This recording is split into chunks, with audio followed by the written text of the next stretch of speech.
यह वीडियो जरा गौर से सुनिएगा। भगवान विश्राम के लिए अनंत आकाश में उड़ने वाला पक्षी घास का छोटा सा घोंसला बनाता है और विश्राम के लिए आदमी ने पहले गुफा खोजी और फिर झोपड़ा और मकान बनाया। और आप आज अनहद में विश्राम की चर्चा शुरू कर रहे हैं। भगवान, यह अनहद में विश्राम क्या है, यह हमें समझाने की कृपा करें। आनंद मैत्रेय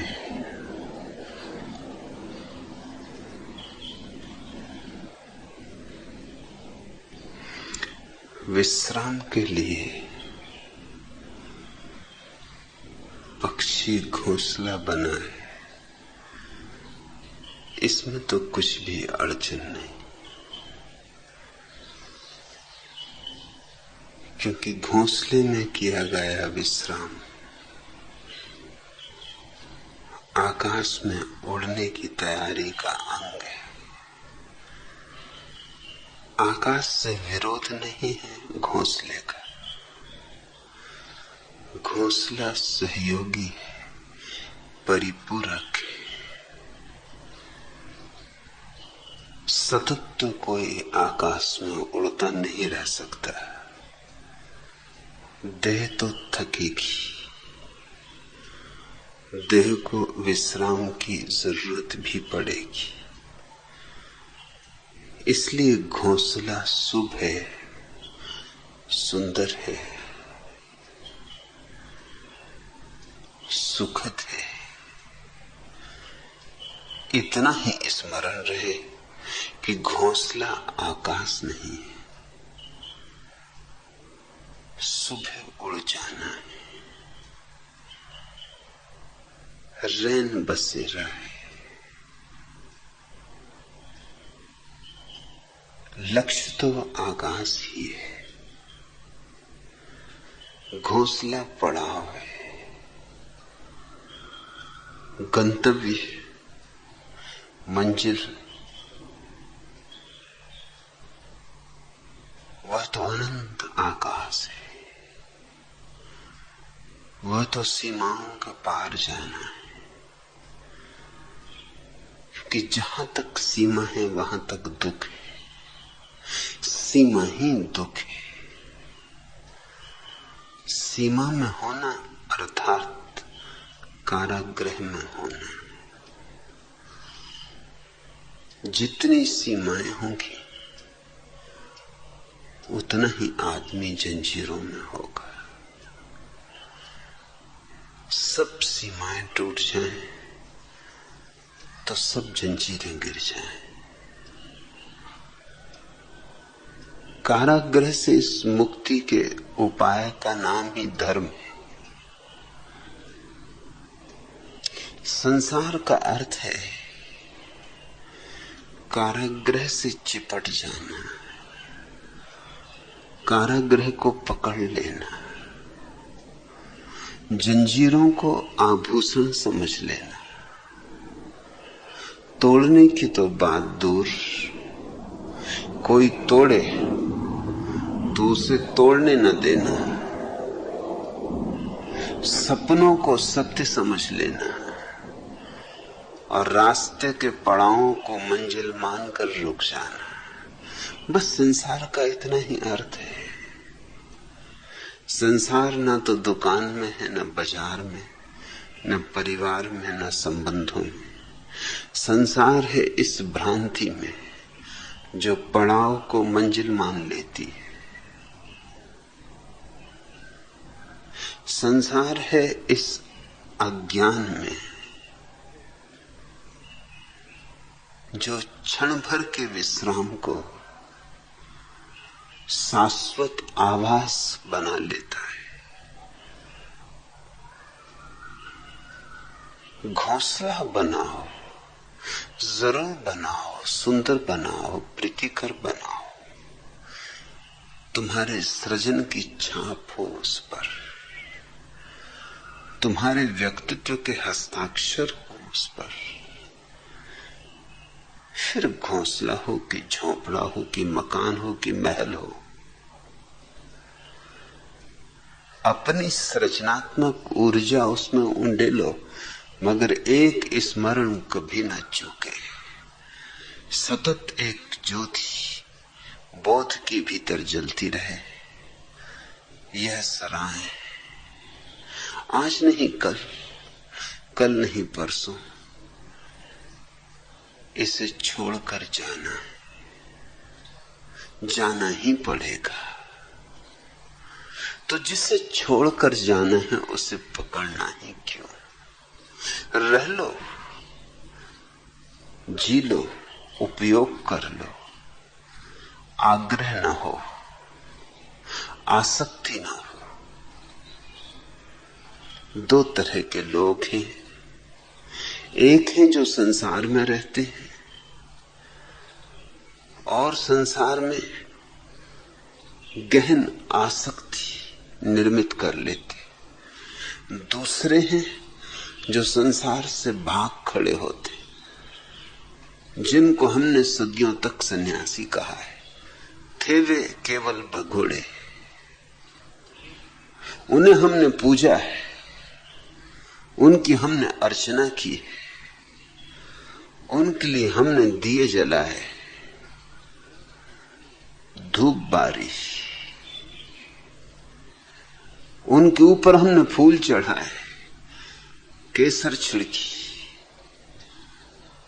क्योंकि हमें लगा कि अपूर्व, अद्वितीय, असंभव कार्य उनने कर दिखाया है, हमसे तो छूटता नहीं, और वे छोड़कर चले गए। लेकिन उनसे भी छूटा नहीं है। असल में कहीं पकड़ न जाए इस डर से भाग खड़े हुए। छूटने में और छोड़ने में फर्क है। छूटना तो बोध की प्रक्रिया है, वह तो सम्यक जागरण है, उसकी सहज निष्पत्ति है। दो फकीर एक जंगल में यात्रा करते थे, गुरु और शिष्य। बूढ़ा गुरु, युवा शिष्य। युवा शिष्य बहुत हैरान था इसलिए कि ऐसी बात उसने अपने गुरु में कभी देखी ही न थी। कुछ नई ही बात हो रही थी आज। गुरु बार बार अपनी झोली में हाथ डाल के कुछ टटोल लेता था। थोड़ी देर में फिर झोली में उसका जी अटका था। शिष्य सोचता था कि क्या झोली में है आज। उसे कभी चिंतित नहीं देखा, उसे कभी झोली में बार बार झांकते नहीं देखा। आज क्या माजरा है। फिर सांझ होने लगी, सूरज ढलने लगा। वे कुएं पर हाथ मुंह धोने, थोड़ा विश्राम करने, थोड़ा कलेबा कर लेने को रुके। गुरु पानी भरने लगा। झोला उसने अपने शिष्य को दिया, कहा जरा संभाल के रखना। ऐसा भी उसने कभी कहा न था। झोला यूं ही रख देता था, न मालूम कितने घाटों पर और न मालूम कितने कुओं पर रुकना हुआ था। आज क्या बात है। उत्सुकता जगी। जब गुरु पानी भरने लगा तो शिष्य ने झांक कर झोले में देखा। सोने की एक ईंट झोले में थी। सब राज खुल गया। उसने ईंट को तो निकाल के झोले के बाहर कुएं के पास फेंक दिया एक गड्ढे में, और उसी वजन का एक पत्थर झोले में रख दिया। गुरु ने जल्दी से हाथ मुंह धोया, नाश्ता किया, बीच बीच में झोले पे नजर भी रखी। एक दो बार चेताया भी शिष्य को कि झोले का ख्याल रखना। शिष्य हंसा, उसने का पूरा ख्याल, आप बिल्कुल निष्फिक्र रहे, चिंता की अब कोई बात ही नहीं।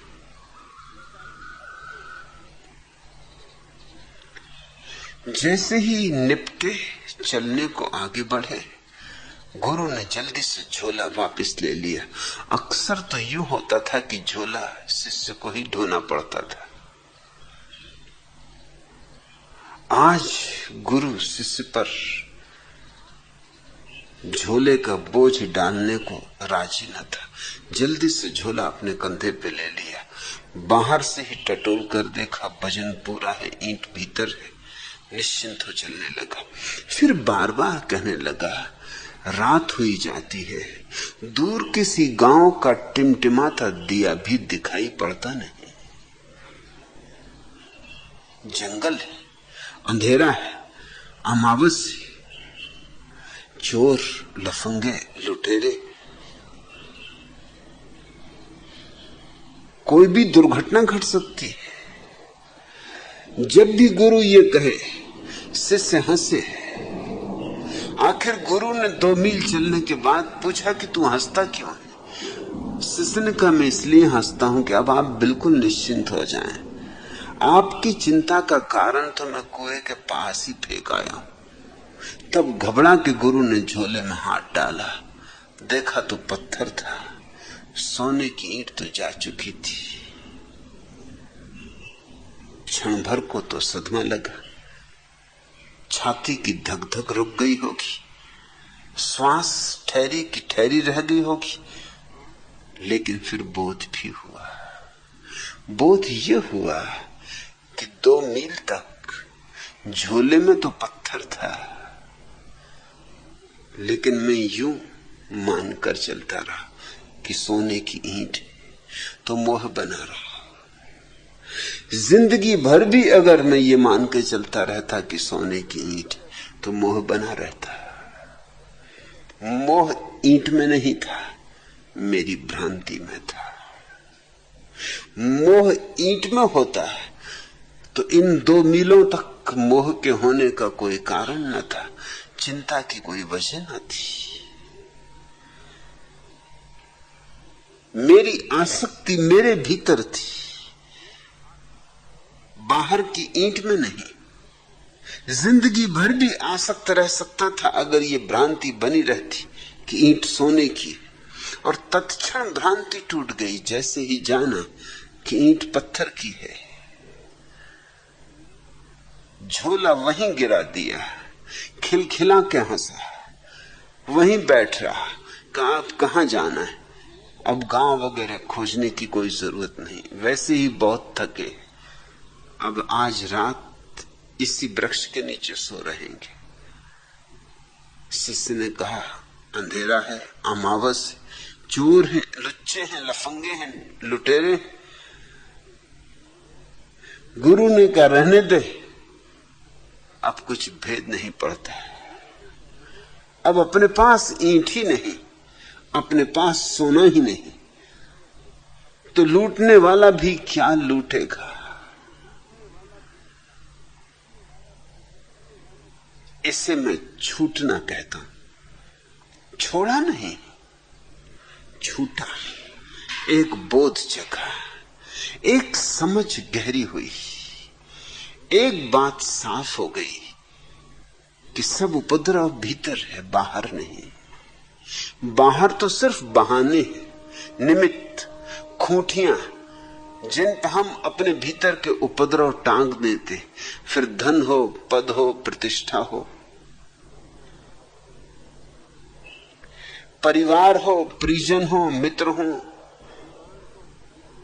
देह हो, मन हो, कोई भी बहाना काम दे देगा। लेकिन अगर भीतर टांगने को ही कुछ न बचा हो तो फिर सब बहाने रहे आए, क्या फर्क पड़ता है? फिर बाजार में बैठो कि मरघट में, बराबर है। वे जो भगोड़े हैं उनसे संसार छूटा नहीं, उन्होंने छोड़ा है। और दोनों शब्दों में उतना ही भेद है जितना जमीन और आसमान में। छूटना तो बोध से होता है, छोड़ना भय से होता है। भय और बोध का क्या नाता, क्या संबंध? वे तो विपरीत है, उनका तो कभी मिलन होता ही नहीं। बोध और भय, भय तो पलता है अंधेरे में और बोध जगता है उजेले में। बोध है सुबह और भय है अमावस की रात। दोनों का कैसा मिलन? वे जो भाग गए हैं छोड़कर, छिप गए हैं जाकर पहाड़ियों में, गुफाओं में, वे सिर्फ भयभीत हैं, डरे हुए। डर है कि संसार में अगर रहे तो आसक्ति पकड़ लेगी। मगर संसार ने कभी किसी को पकड़ा है? तुम कल न मरो आज मर जाओ तो संसार तुम्हें क्षण भर न रोकेगा कि न जाओ, कि ठहरो, कि कुछ देर तो ठहरो, तुम्हारे बिना कैसे चलूंगा, कि तुम्हारे बिना सब अस्त व्यस्त हो जाएगा, अराजकता हो जाएगी। तुम नहीं तो फिर जिंदगी कहां? रुक जाओ, ठहर जाओ थोड़ी देर और, जरा संभल लेने दो, परिपूरक खोज लेने दो, फिर चले जाना। ऐसी जल्दी क्या है? कल के मरते आज मर जाओ, संसार को क्या पड़ी? कुछ अंतर ही नहीं पड़ता। कितने लोग आए, कितने लोग गए, कितने लोग आते रहे जाते रहे, कितने लोग आते रहेंगे जाते रहेंगे। संसार अपनी जगह, संसार तुम्हें पकड़ता नहीं, तुम संसार को पकड़े हुए हो। इसलिए छोड़कर कहां भाग रहे हो? अगर पकड़ने की आदत तुम्हारी है तो तुम्हारे साथ चली जाएगी। उसे कैसे छोड़ोगे? वह तो भीतर है।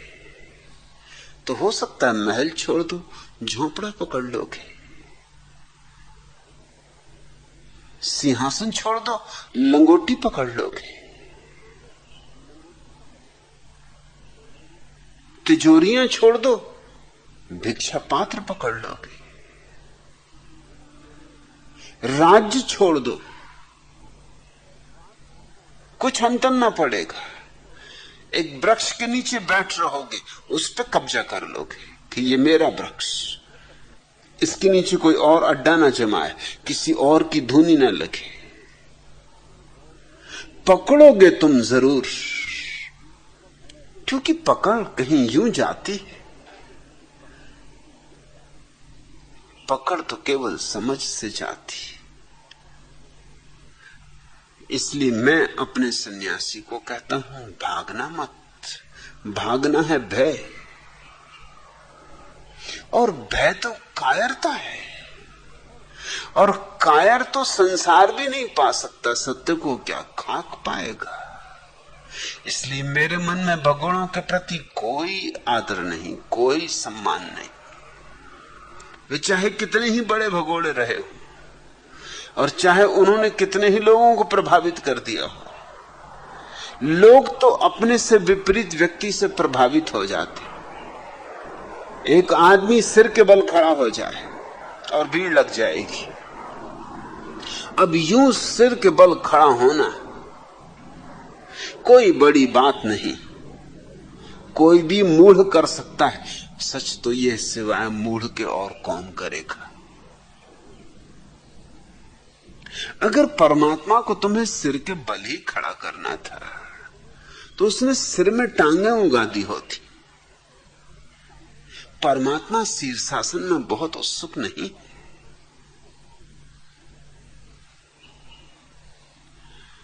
अगर परमात्मा को ही तुम्हें कांटों की सेज पर लिटाना होता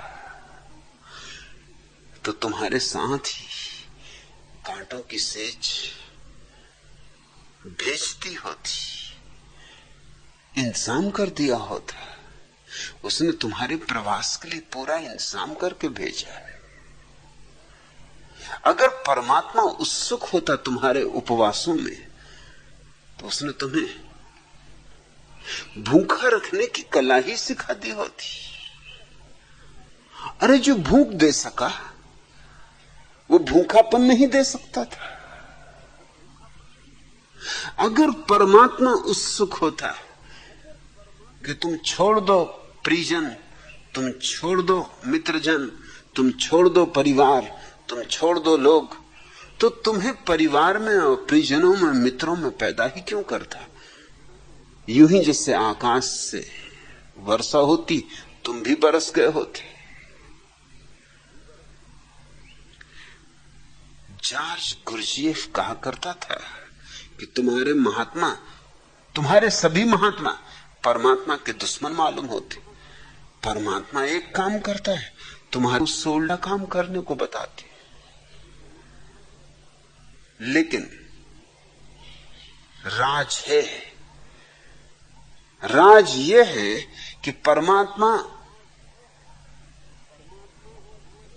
तो तुम्हें सहज स्वाभाविक बनाता है, महात्मा तुम्हें असहज अस्वाभाविक बनाते हैं, क्योंकि असहज अस्वाभाविक होकर ही तुम आकर्षण के बिंदु बनते हो। लोगों के लिए तुम्हारे प्रति सम्मान तभी पैदा होगा जब तुम कुछ उल्टा करो। अमेरिका में एक विचारक हुआ रॉबर्ट रिपले। वो प्रसिद्ध होना चाहता था। कौन प्रसिद्ध नहीं होना चाहता? चाहता था सारी दुनिया उसे जान ले। गांव में एक बहुत बड़ा सर्कस आया हुआ था। सोचा उसने कि सर्कस इतना प्रसिद्ध है, जग जाहिर है, इसके मैनेजर को जरूर कुछ सूत्र पता होंगे प्रसिद्धि के। तो मैनेजर से उसने अलग से मुलाकात ली और कहा कि मुझे भी कुछ राज बताओ, मैं भी प्रसिद्ध होना चाहता हूं। मैनेजर ने यूं ही मजाक में कहा, सर्कस का ही मैनेजर था, धंधा ही मजाक का था, तमाशबीनी का था। उसने कहा इसमें क्या खास बात है, तुम अपने सिर के आधे बाल कटा लो और चुपचाप बिना कुछ बोले जमीन पर टकटकी बांधे पूरे न्यूयॉर्क की सड़कों पर चक्कर काटते रहो। 3 दिन बाद आना। 3 दिन बाद वो आया तो साथ में अखबारों की बहुत सी कटिंग भी लाया, क्योंकि अखबारों में तस्वीरें ही छप गई। चर्चा हो गई गांव में, घर घर में कि कौन है आदमी आधे सिर के बाल कटाए हुए, कौन प्रसिद्ध ना हो जाएगा। रिप्ले ने मैनेजर को बहुत धन्यवाद दिया और कब आगे के लिए कुछ और बताएं। न्यूयॉर्क में तो जलवा हो गया, डुंडी पिट गई। एक बच्चा ऐसा नहीं है जो न जानता। गांव गांव आसपास भी खबर फैलने लगी। मैनेजर ने कब तुम ऐसा करो, एक बड़ा आईना खरीदो, उस आईने को अपनी कमर पर बांध लो, आईने में देखो तो पीछे का रास्ता दिखाई पड़ेगा और बस पीछे की तरफ चलो, आगे की तरफ नहीं। और सारी अमेरिका का चक्कर लगा डालो।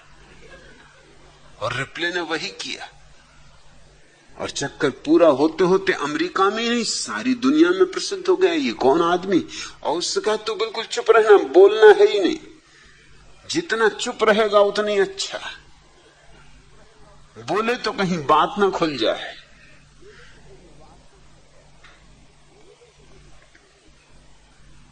बुद्धिमान आदमी का बोलना अच्छा, बुद्धू का चुप रहना अच्छा। क्योंकि बुद्धू चुप रहे तो बुद्धिमान मालूम होता है। सो रिप्ले बिल्कुल चुप रहा।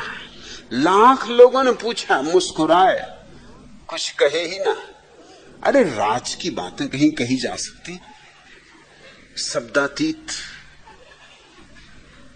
कहो भी तो कैसे कहो, अनिर्वचनीय। प्रवचन से तो मिलती नहीं, बोलने से तो मिलती नहीं, कहने से तो कही नहीं जाती, हस्तांतरणीय नहीं।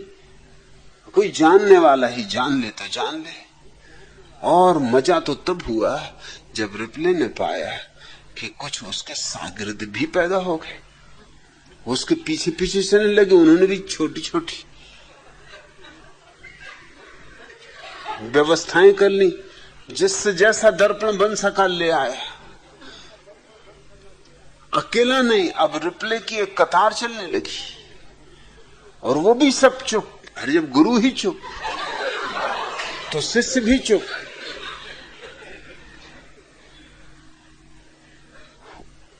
कुछ भी जो सामान्य नहीं, असामान्य है, जो स्वाभाविक नहीं है, अस्वाभाविक है, उससे लोग प्रभावित होते। लोगों को प्रभावित करना अहंकार की बड़ी गहरी अभिप्सा है। ये जो भगोड़े हैं, इनसे लोग प्रभावित हुए। इनसे प्रभावित होने का कुल कारण इतना था कि ये कुछ कर रहे थे जो अस्वाभाविक था। स्वाभाविक आदमी से कौन प्रभावित होगा?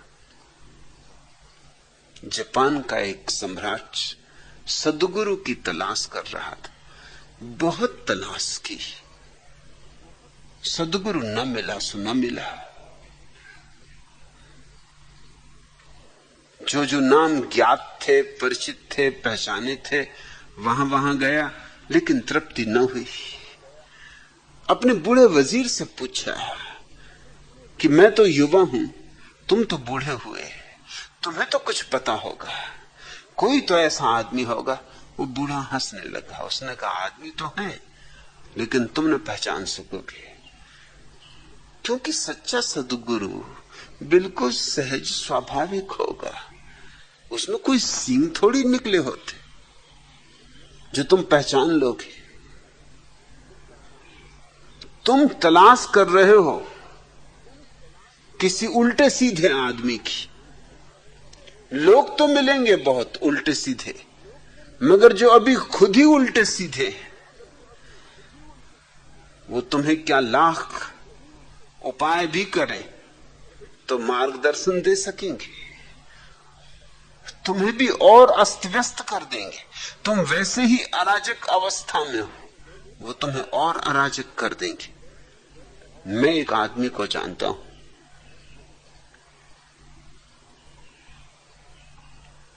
सम्राट तो उत्सुक था, वजीर को कहा मैं चलने को राजी हूं। दोनों गए मिलने उस फकीर को। वजीर तो चरणों पर गिर पड़ा फकीर के, लेकिन सम्राट उस आदमी को देख के इस योग्य न पाया कि इसके चरणों में गिरे। आदमी बिल्कुल साधारण था, और काम भी क्या कर रहा था, लकड़ियां काट रहा था। अब कहीं सद्गुरु लकड़ी काटते कि कहीं महावीर लकड़ी काटते मिल जाए, कि बुद्ध लकड़ी काटते मिल जाए, सद्गुरु कहीं लकड़ियां काटते। सम्राट ने अपने वजीर से कहा कि यह आदमी लकड़ियां काट रहा है, इसकी क्या खूबी है? वजीर ने कहा, इसकी यही खूबी है, इसी से पूछो कि इसकी साधना क्या है। तो पूछा फकीर से कि तेरी साधना क्या है? फकीर कोई और न था, ज़ेन सद्गुरु था बुकोज। उसने कहा, मेरी कोई साधना नहीं, जब भूख लगती है तो भोजन कर लेता हूं, और जब नींद आती तो सो जाता हूं। मेरी कोई और साधना नहीं। सम्राट ने कहा, लेकिन ये कोई साधना हुई? ये भी कोई साधना हुई? यह तो हम सभी करते हैं। जब भूख लगती भोजन करते, जब नींद आती सो जाते। बोकुजू ने कहा कि नहीं, इतने जल्दी निष्कर्ष ना लो।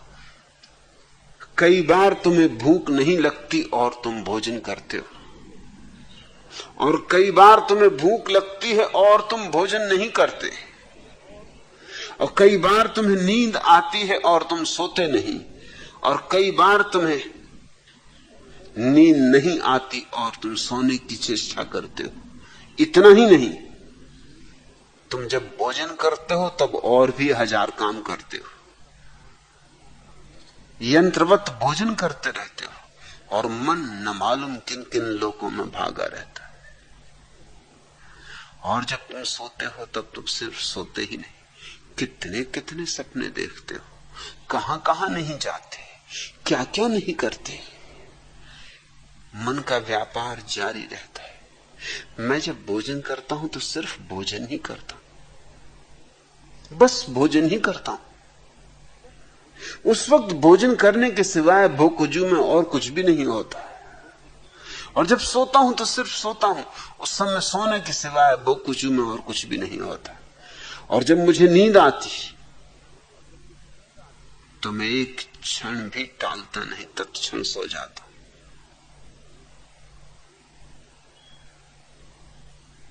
बोकुजू के संबंध में कहानियां हैं कि कभी कभी बीच प्रवचन में देते सो जाता था। नींद आ गई तो बोकुजू क्या करे? इतना नैसर्गिक आदमी। और ब्रह्म मुहूर्त में नहीं उठता था। और जब किसी ने पूछा उससे कि फकीर को तो ब्रह्म मुहूर्त में उठना चाहिए, तुम ब्रह्म मुहूर्त में नहीं उठते? बोकुजू ने कहा, मैंने परिभाषा बदल ली अनुभव से। फकीर जब उठे तब ब्रह्म मुहूर्त। जब नींद खुले तो भीतर का ब्रह्म जागना चाहता है, ये ब्रह्म मुहूर्त। और जब भीतर का ब्रह्म सोना चाहता है, तुम अलार्म भर के और जबरदस्ती उठने की कोशिश कर रहे हो, ठंडा पानी छिड़क रहे हो आंखों पर, राम राम जप रहे हो, भाग दौड़ कर रहे हो, दंड बैठक लगा रहे हो, किस तरह नींद टूट जाए, क्योंकि स्वर्ग जो जाना है, ब्रह्म मुहूर्त में जगे बिना स्वर्ग तो जा ना सकोगे।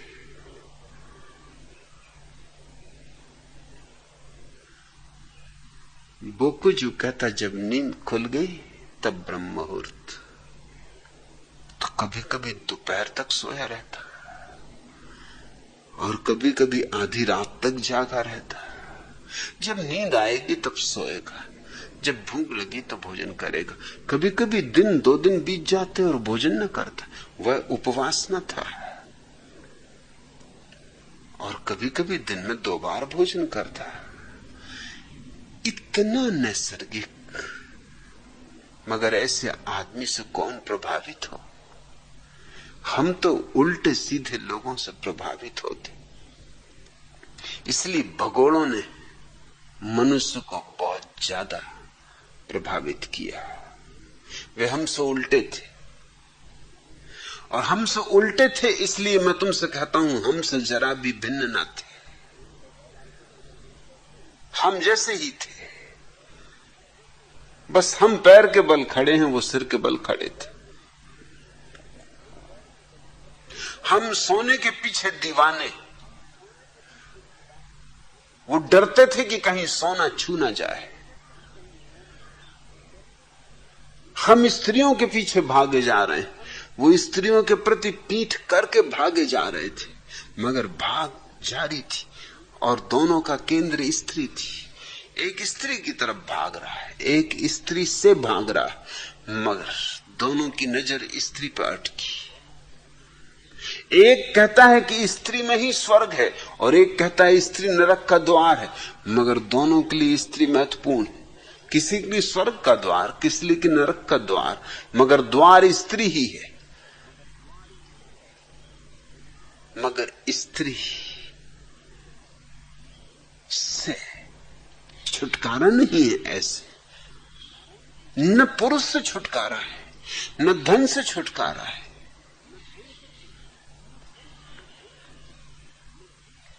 विश्राम बनाने के लिए, विराम में जाने के लिए पक्षी घोंसले बनाते हैं, मनुष्य झोंपड़े बनाते हैं या महल बनाते हैं।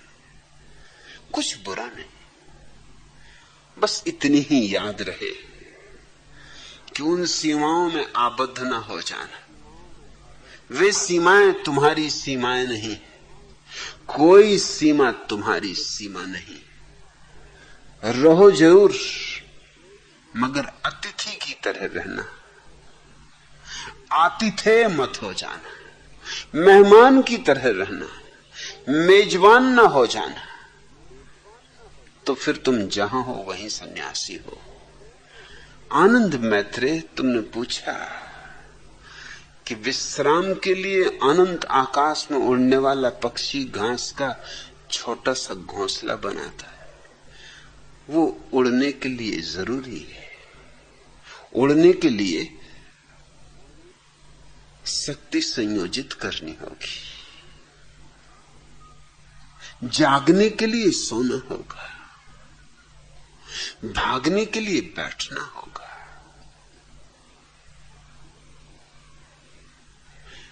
नहीं तो ऊर्जा विनष्ट हो जाएगी। वह घोंसला आकाश का दुश्मन नहीं, संगी साथी, आकाश का हिस्सा है, आकाश ही है। मगर कोई पक्षी घोंसले को पकड़ के नहीं बैठ जाता। तुमने देखा, अंडे फूटते हैं, नए पक्षी पैदा होते हैं, रुकते हैं तब तक घोंसले में जब तक उड़ने के योग नहीं हो जाते, और जिस दिन उड़े कि उड़े, फिर लौट कर आते ही नहीं।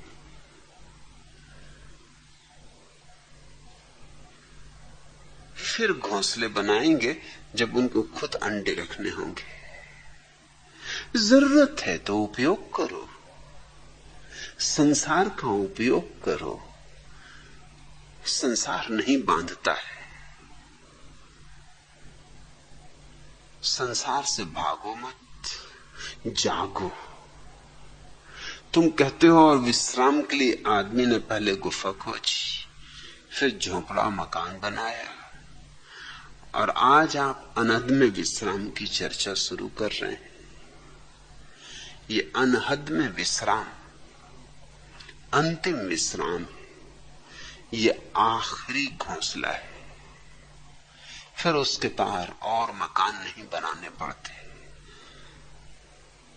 शाश्वत घर मिल गया, फिर क्या मिट्टी के घर घूले बनाने, क्या फिर रेत के मकान बनाने जो अभी बनाए और अभी गिरे, फिर क्या क्षणभंगुर में समय को व्यतीत करना है और व्यर्थ करना है।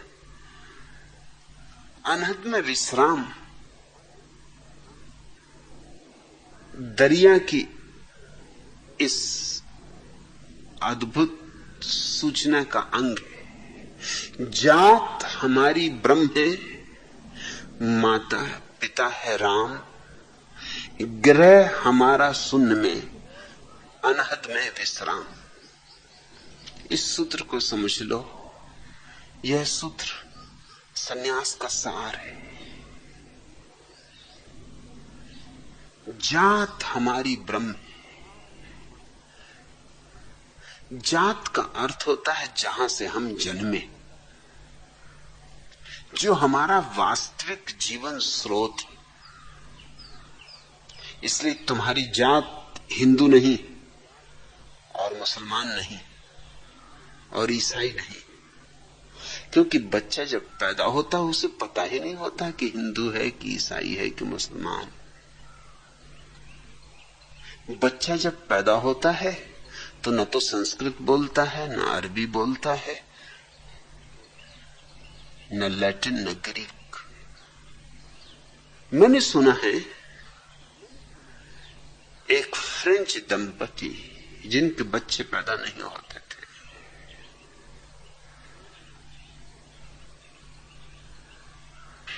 एक अनाथाश्रम से एक स्वीडिश बच्चे को गोद ले लिए। जिस दिन उन्होंने स्वीडिश बच्चे को गोद लिया, फ्रेंच दंपति ने, दोनों ने ही एक स्वीडिश शिक्षिका रख ली और स्वीडिश भाषा सीखने लगे। अचानक पास पड़ोस के लोगों ने पूछा कि क्या हुआ, स्वीडिश भाषा किस लिए सीख रहे हो? क्या स्वीडन में बस जाने का इरादा है या कि स्वीडन की लंबी यात्रा पर जा रहे हो? उन्होंने कहा नहीं नहीं, एक स्वीडिश बच्चे को गोद लिया है, इसके पहले कि वो बड़ा हो और स्वीडिश भाषा में बोलना शुरू करे, हमें कम से कम स्वीडिश तो सीख लेनी चाहिए। नहीं तो हम समझेंगे क्या खाक कि वो क्या बोल रहा है। बच्चे ना तो स्वीडिश बोलते, ना फ्रेंच, ना हिंदी, ना अंग्रेजी। बच्चों की कोई भाषा नहीं होती, शून्य उनकी भाषा होती, मौन उनकी भाषा होती, और उनकी कोई जात नहीं होती। हिंदू नहीं, मुसलमान नहीं, ईसाई नहीं, सब जाते हम थोप देते। और क्या गजब हुआ है, जातों पर जाते थोपे चले जाते। हिंदू होने से ही काम नहीं चलता, फिर उसमें ब्राह्मण, फिर उसमें क्षत्रिय, फिर वैश्य, फिर शूद्र, इतने से भी काम नहीं चलता। फिर अब ब्राह्मणों में भी कोकणस्थ और देशस्थ,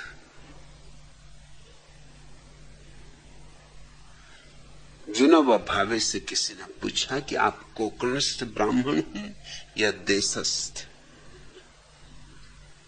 विनोबा ने अपनी सूझबूझ के हिसाब से ठीक ही उत्तर दिया, हालांकि मुझे कुछ बहुत ठीक नहीं लगता। उन्होंने कहा ना तो मैं कोकणस्थ ब्राह्मण हूं ना देशस्थ, मैं तो स्वस्थ ब्राह्मण। बात तो ठीक है, लेकिन मेरा इतना ही निवेदन है कि इसमें पुनरुक्ति है। स्वस्थ ब्राह्मण दोनों का एक ही अर्थ होता है। स्वस्थ का अर्थ होता है स्वयं में स्थित हो जाना, और ब्राह्मण का अर्थ होता है स्वयं के ब्रह्म को जान लेना। इसलिए स्वस्थ ब्राह्मण एक ही बात को कहने के लिए दो शब्द उपयोग कर रहे हो, उचित नहीं। ब्राह्मण होना काफी है, स्वस्थ होना काफी है। स्वस्थ ब्राह्मण होने की कोई जरूरत नहीं। एक ही बात को कहने के लिए दो शब्द क्यों उपयुक्त करने, क्यों उपयोग करना? लेकिन यूं उनकी बात ठीक है कि कोकणस्थ नहीं, देशस्थ नहीं। लेकिन खतरा यह है कि कुछ स्वस्थ ब्राह्मण पैदा हो सकते, ऐसी तो जातियां पैदा होती। विनोबा के पीछे चलने वाले ब्राह्मण कहने लग सकते हैं हम स्वस्थ ब्राह्मण, फिर एक जाति पैदा हो गई। क्या ब्राह्मण होना पर्याप्त नहीं है? क्या ब्रह्म होना काफी नहीं है? क्या ब्रह्म से और कोई परिष्कार हो सकता है? क्या ब्रह्म को सुंदर बनाया जा सकता है? कुछ और शब्द उस पर आरोपित कर दिए जाए तो?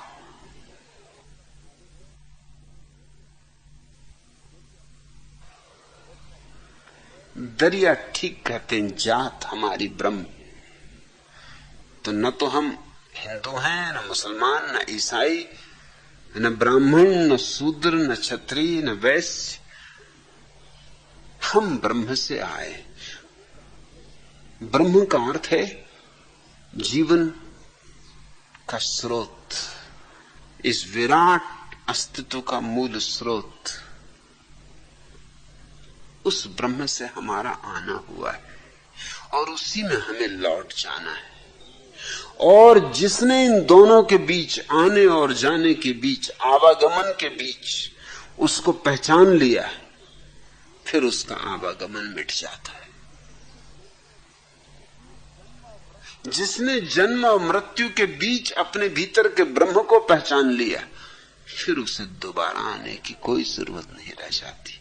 ये जीवन है ही इसलिए पाठशाला है कि हम अपने भीतर के ब्रह्म के प्रति सजग हो सके, जाग सके, पहचान सके। पहचान के लिए एक गणित ख्याल में रखना। मछली सागर में पैदा होती, लेकिन जब तक सागर में रहेगी उसे पता ही नहीं चलेगा कि सागर क्या है। खींच लो सागर से, कहो किसी मछुए से निकाल ले मछली को सागर के बाहर, छोड़ दो तट पर, धूप में, तपी हुई रेत पर, तड़फने दो थोड़ा, और फिर उसे वापस सागर में छोड़ दो। मछली वही है, सागर वही है, लेकिन सब बात बदल गई। अब मछली जानती कि सागर क्या है, पहले नहीं जानती थी। अब बोध हुआ, अब पता चला कि सागर ही मेरा जीवन है, मेरा आनंद है, मेरा उत्सव है। अब पता चला सागर ही मेरा संगीत है, सागर ही मेरा नृत्य है। सागर से क्षण भर को छूटना और नरक और पीड़ा और दुर्दिन और दुर्भाग्य की शुरुआत। हम ब्रह्म के सागर से आते हैं। मछलियां हैं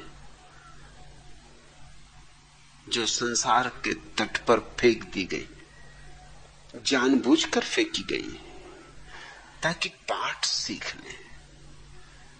पाठ सीखने का एक ही उपाय है कि थोड़ी देर के लिए बिछड़न हो जाए। अगर मिलन कभी टूटे ही ना तो बोध नहीं होता।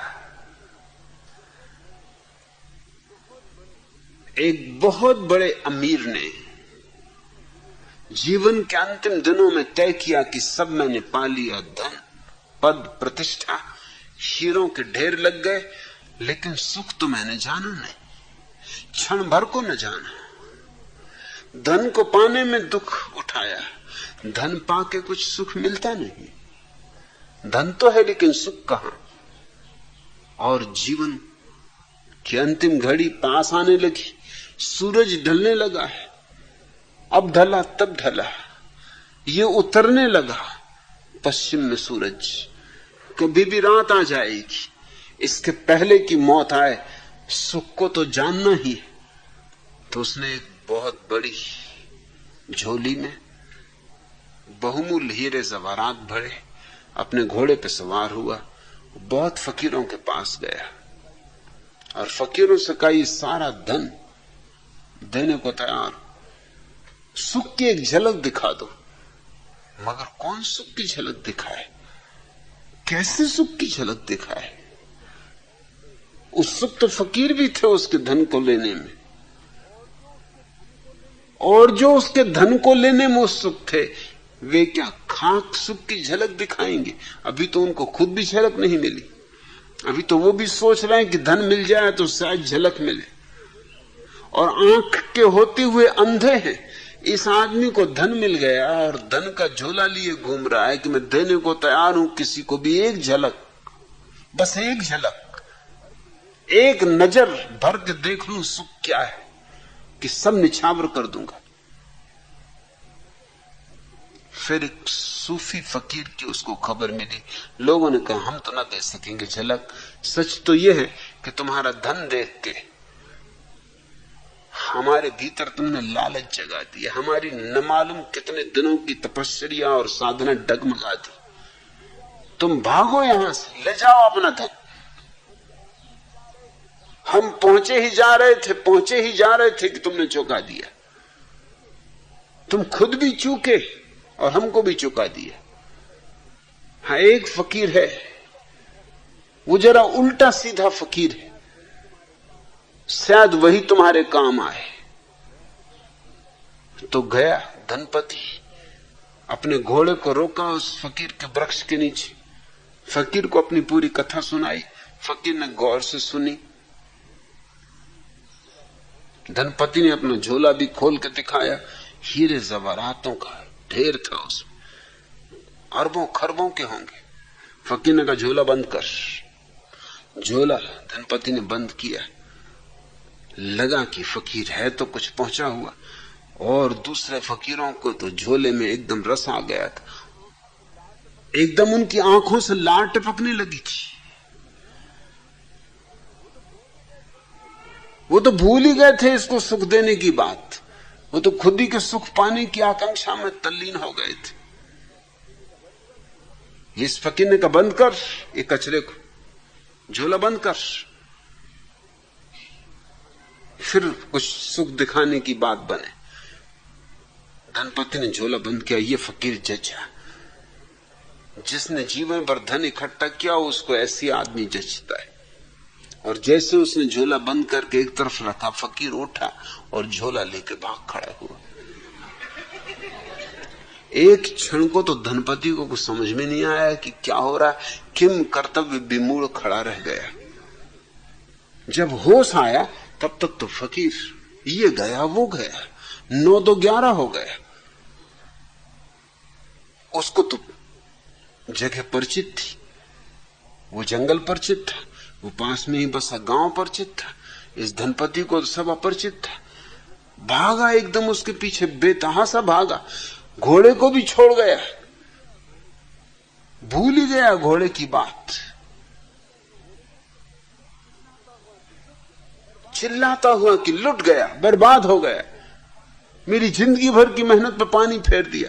अरे ये कोई फकीर नहीं है, ये बदमाश है, लुच्चा है, चोर है। चिल्लाता जाए, भागता जाए, पकड़ो पकड़ो। सारा गांव खड़े होकर देख रहा था। गांव तो फकीर को जानता था, वो कई कर्तव्य इस तरह के पहले कर चुका था। उसके कामों से तो लोग परिचित थे कि कुछ उल्टा सीधा करता है, कुछ किया होगा। कोई पकड़ने में उत्सुक नहीं दिखाई पड़ रहा था। और धनपति और भी हैरान था। फिर तो वो गालियां पूरे गांव को देने लगा कि पूरा गांव बदमाशों का, लुच्चों का है। ये फकीर तुम्हारा नेता है या क्या बात है? पकड़ते क्यों नहीं? लोग हंस रहे थे, खिलखिला रहे थे। मैं उसके प्राणों पे बनी थी।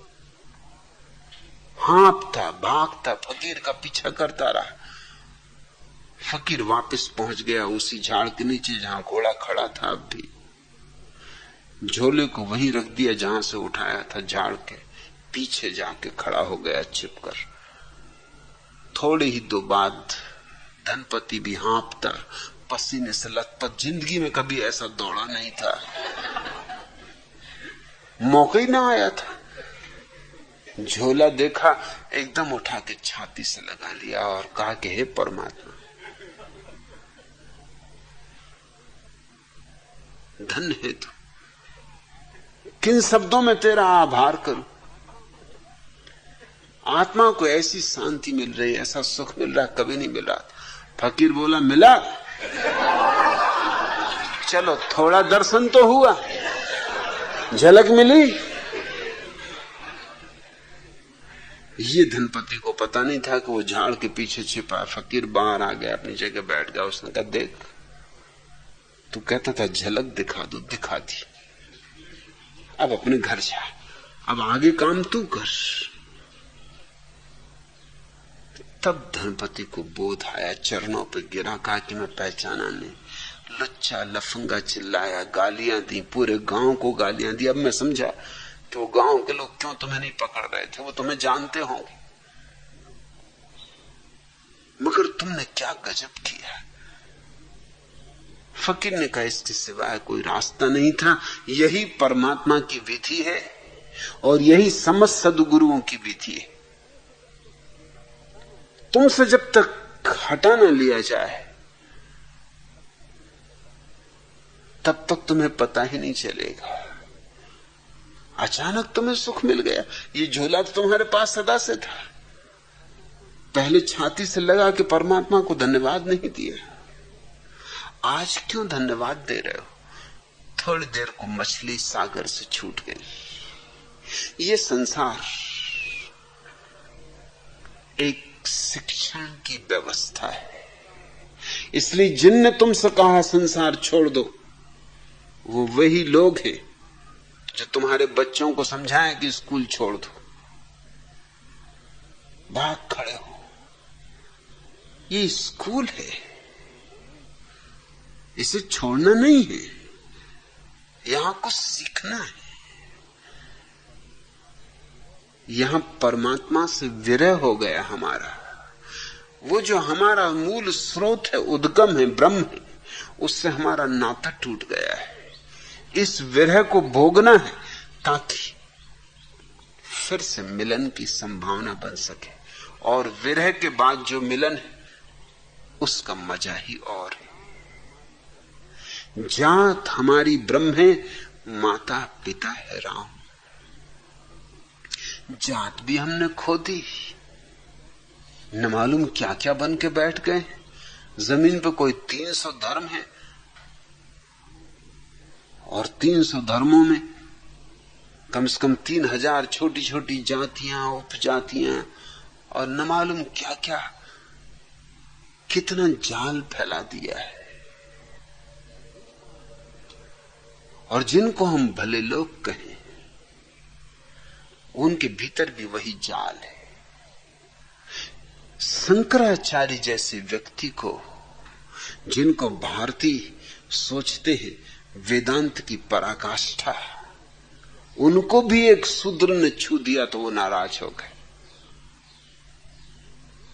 शंकराचार्य पानी फेर दिया सब वेदांत पर, भूल गए सब बकवास कि जगत माया है और ब्रह्म सत्य है।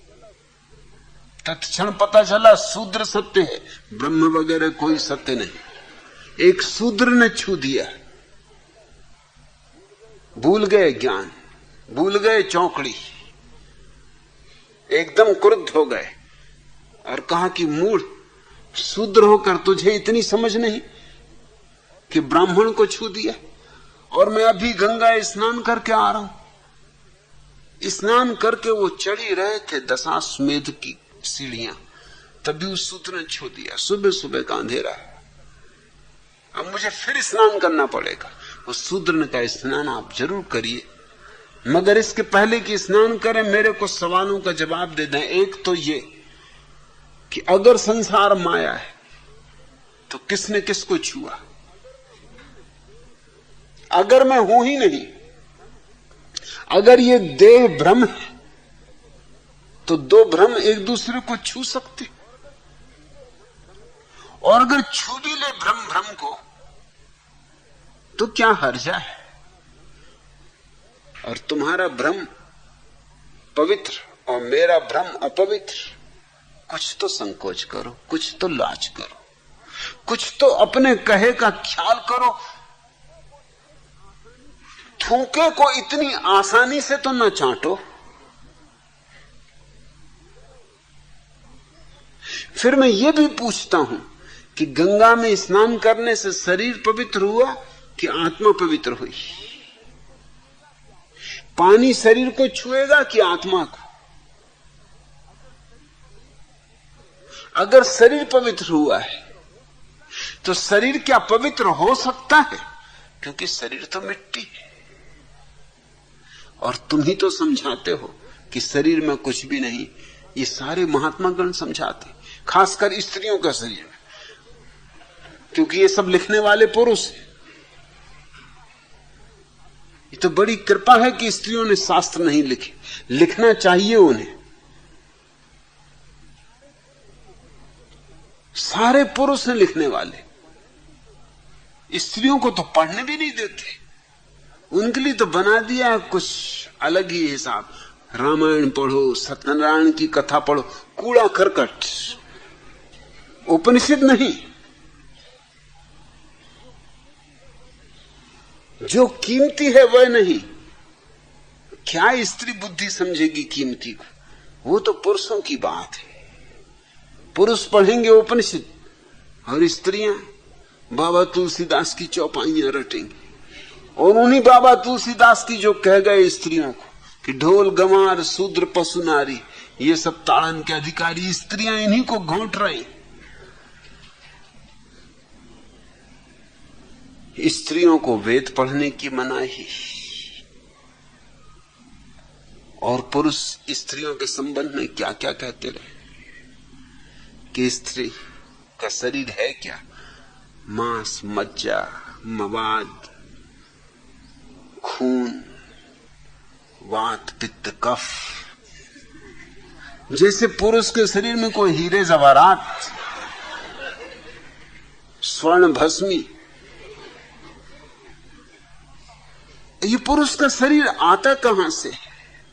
ये आता है स्त्री के गर्भ से। वही वात, पित्त, कफ। लेकिन स्त्री का शरीर सब मल मूत्र और पुरुष का शरीर जीवन जल। जी भर के पियो।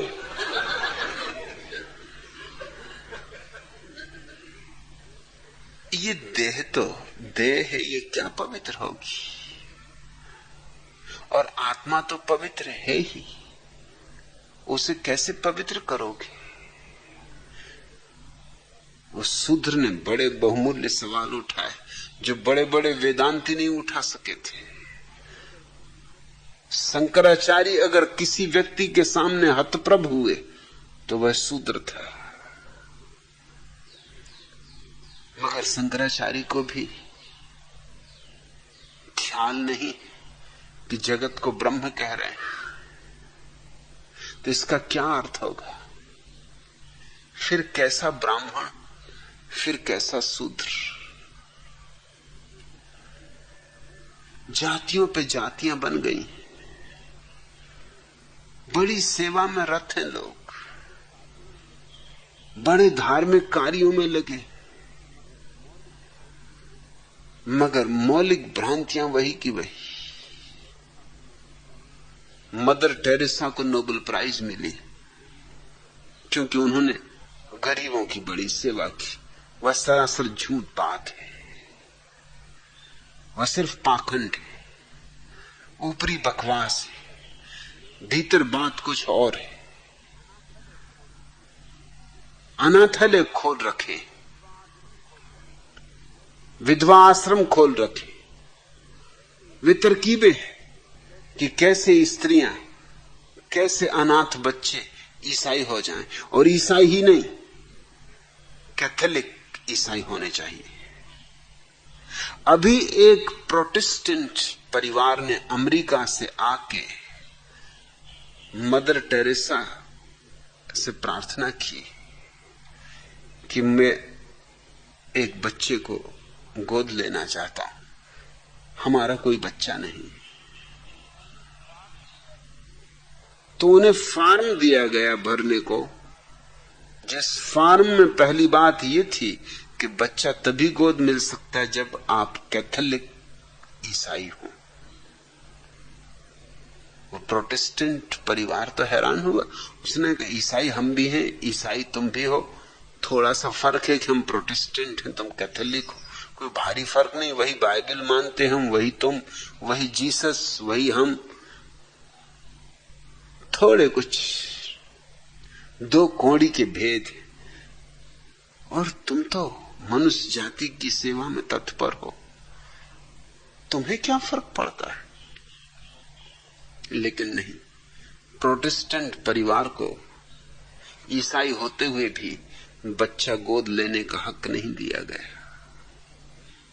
ये सब जालसाजियां, ऊपर बड़ी ऊंची ऊंची बातें। ये अनाथालय, ये विधवा आश्रम, ये दीन दरिद्रों की सेवा और कुछ भी नहीं है सिवाय कैथोलिक ईसाई धर्म का प्रचार। कैसे कैथोलिकों की संख्या दुनिया में बढ़ जाए, पुराने समय में लोग एक दूसरे से तर्क वितर्क करके तय करते थे कि कौन सही है। फिर बात और बिगड़ी, तर्क वितर्क का जमाना गया, क्योंकि तर्क वितर्क वर्षों लेते हैं फिर भी निर्णायक नहीं होते। कौन निर्णय कर पाया, कौन आस्तिक किसी नास्तिक को समझा पाया है कि ईश्वर है, और कौन नास्तिक किसी आस्तिक को समझा पाया है कि ईश्वर नहीं। कौन जैन हिंदू को समझा पाया है, कौन हिंदू जैन को समझा पाया है, वो समझाने का मामला बहुत लंबा है।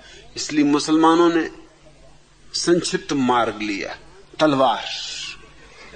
कहां की बकवास में पड़े हो, निपटारा अभी करो, नगद करो, जिसकी लाठी उसकी भैंस, जो जीत जाए वो सत्य, सत्यमेव जयते। कहते ही हैं कि सत्य की सदा विजय होती। उन्होंने जरा सा भेद कर लिया, उन्होंने कहा जिसकी विजय होती वही सत्य। थोड़ी सा तो भेद है, कुछ ज्यादा भेद नहीं। मगर तलवार के दिन भी गए, आदमी थोड़ा सभ्य हुआ, उसे ये बात बेहूदी लगी कि जीवन सिद्धांतों का निर्णय तलवार से हो, तो फिर कैसे निर्णय हो? तो फिर कुछ ज्यादा होशियारी की इजादें की गई। सेवा करो, अस्पताल खोलो, अनाथालय खोलो, विधवा आश्रम बनाओ, वृद्धाश्रम बनाओ, कोढ़ियों के पैर दबाओ, भिखमंगों को भोजन दो। ऐसे रोटी खिलाकर, दवा देकर लोगों का धर्म परिवर्तन करो। स्वभावतः इसका परिणाम एक ही होगा, जैसे हिंदुस्तान में है, कोई समृद्ध परिवार भारत का ईसाई नहीं होता। क्यों होगा? जिसके पास अपनी रोटी है, जिसके पास अपना मकान है, जिसके पास अपना धन है, वो क्यों ईसाई होगा? भारत में कौन लोग ईसाई हो गए? आदिवासी, नंगे, भिखमंगे, भूखे, दीन दरिद्र, अनाथ, अपंग, वे सारे के सारे ईसाई हो गए। जातियों पर जातियां, धर्मों पर धर्म, उनके भीतर छोटे छोटे टुकड़े। दरिया कहते हैं एक ही बात याद रखो कि परमात्मा के सिवा न हमारा कोई माता है, न हमारी कोई पिता है, और ब्रह्म के सिवाय हमारी कोई जात नहीं। ऐसा बोध अगर हो तो जीवन में क्रांति हो जाती है। तो ही तुम्हारे जीवन में पहली बार धर्म के सूर्य का उदय होता है। गिरे हमारा शून्य में, तब तुम्हें पता चलेगा कि शून्य में हमारा घर है, हमारा असली घर, जिसको बुद्ध ने निर्वाण कहा है, उसी को दरिया शून्य कह रहे हैं। परम शून्य में, परम शांति में, जहां लहर भी नहीं उठती, ऐसी शांत सागर में या शांत झील में, जहां कोई विचार की तरंग नहीं, वासना की कोई उमंग नहीं, जहां विचार का कोई उपद्रव नहीं, जहां शून्य संगीत बजता है, जहां अनाहत नाद गूंज रहा है, वही हमारा घर है, अनहद में विश्राम। और जिसने उस शून्य को पा लिया, उसने ही विश्राम पाया। और ऐसा विश्राम जिसकी कोई हद नहीं, जिसकी कोई सीमा नहीं। अनहद में विश्राम, यही सन्यासी की परिभाषा है। गिरे हमारा शून्य में, अनहद में विश्राम, ये सन्यासी की पूरी परिभाषा आ गई।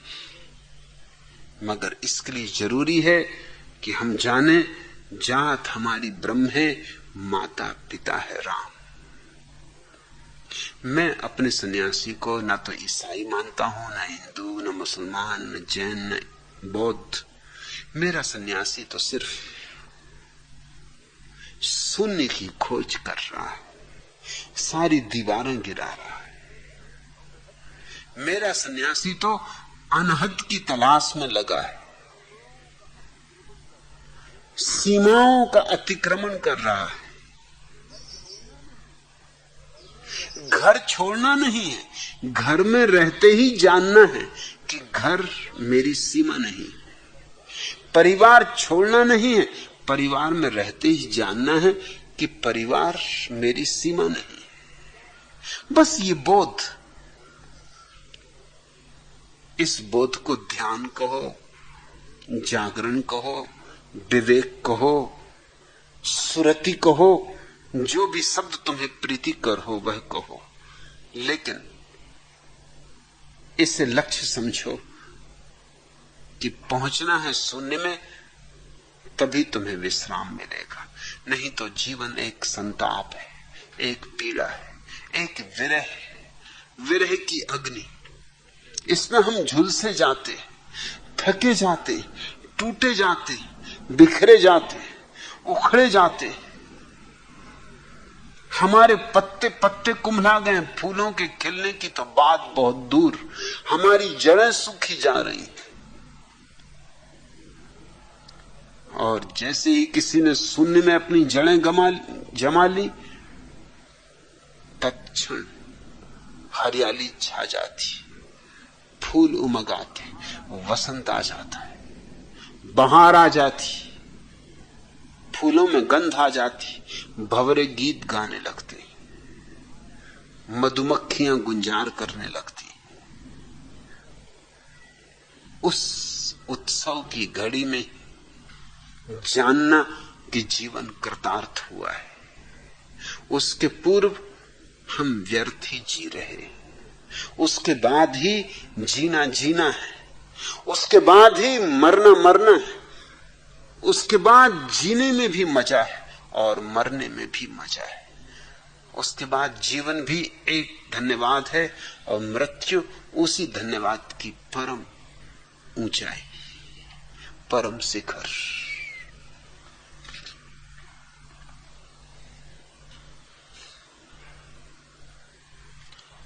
दूसरा प्रश्न, भगवान, क्या किसी संत के दिए हुए मंत्र को दोहराने से हम मुक्ति नहीं पा सकते? बेशक वह संत जीवित हो या नहीं, अगर मुक्ति नहीं तो कुछ अधिक आध्यात्मिक विकास तो होगा या नहीं? और क्या यह सच है कि कभी कोई मंत्र के शब्दों का मतलब जानने की कोशिश नहीं करनी चाहिए, क्योंकि मतलब जानने से तो सिर्फ यही होगा कि मन सोच विचार और कल्पना में भाग लेने लगेगा। मैं इसलिए ये सवाल पूछ रहा हूं क्योंकि मैंने सुना है कि आप मंत्र के बहुत खिलाफ हैं और कहते हैं कि मंत्र जपना सिर्फ बेवकूफों और मूर्खों के लिए है। नवल किशोर डीडी।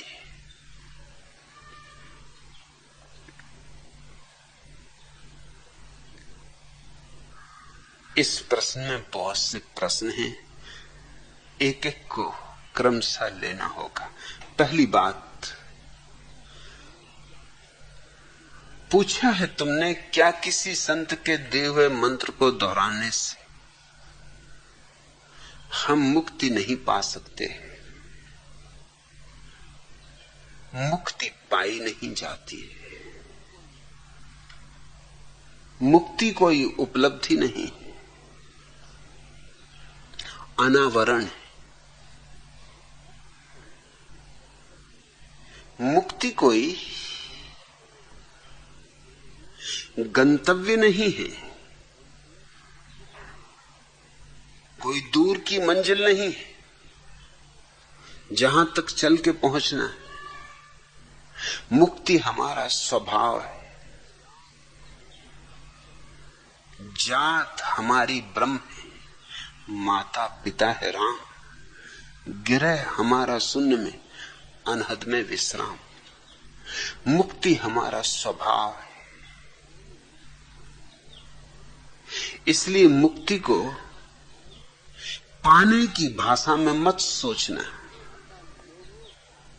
पाने की भाषा लोभ की भाषा है, और जहां लोभ है वहां मुक्ति नहीं। अलोभ मुक्ति की आधारशिला है।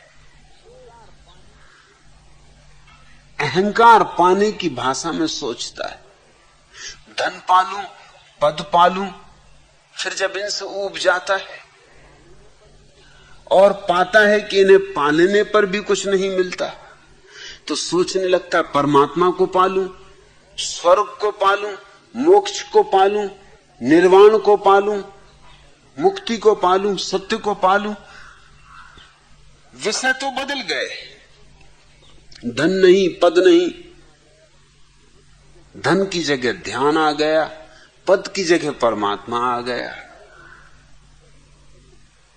लेकिन तुम नहीं बदले, विषय बदल गए।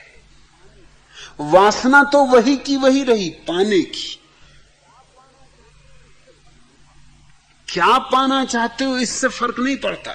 जब तक पाना चाहते हो तब तक उलझे रहोगे। मुक्ति पाने से नहीं मिलती। पाने की बात ही व्यर्थ है, ऐसा जानने से तत्क्षण अनुभव में आ जाती। तत्क्षण शब्द को स्मरण रखना, कल नहीं, परसों नहीं, अभी यही। बुद्ध ने 6 वर्ष तक पाने की कोशिश की। स्वाभाविक, आदमी लोभ की दुनिया में जीता है, तो जिस तरह धन और पद को पाते थे, सोचा इसी तरह मुक्ति को पालेंगे। 6 वर्ष तक सतत चेष्टा की, सब किया जो लोगों ने कहा कि करो, जिनको तुम कह रहे हो संत। किसी ने मंत्र दिए तो मंत्र दोहराए, किसी ने उपवास करवाया तो उपवास किया, और किसी ने सिर के बल खड़े होने के कहा तो सिर के बल खड़े रहे। तपस्या तो तपस्या। सुंदर देह थी, राजकुमार थे, सूख कर कांटा हो गए। एक मूढ़ ने बता दिया कि धीरे धीरे भोजन को कम करो, इतना कम करो क्रमशः कि बस एक चावल का दाना ही भोजन रह जाए। इस तरह कम करते करते करते एक चावल का दाना रह जाए, फिर धीरे धीरे बढ़ाना 2 चावल के दाने, 3 चावल के दाने। जिस दिन एक चावल का दाना रह गया, बुद्ध इतने कमजोर हो गए कि निरंजना नदी को पार करते थे, पार न कर सके। मैं निरंजना को देखने गया था सिर्फ इसीलिए कि कैसी नदी है जिसको बुद्ध पार न कर सके। भवसागर पार कर गए और निरंजना पार न कर सके। देखा तो बहुत चौंका, नदी नहीं है, नाला है।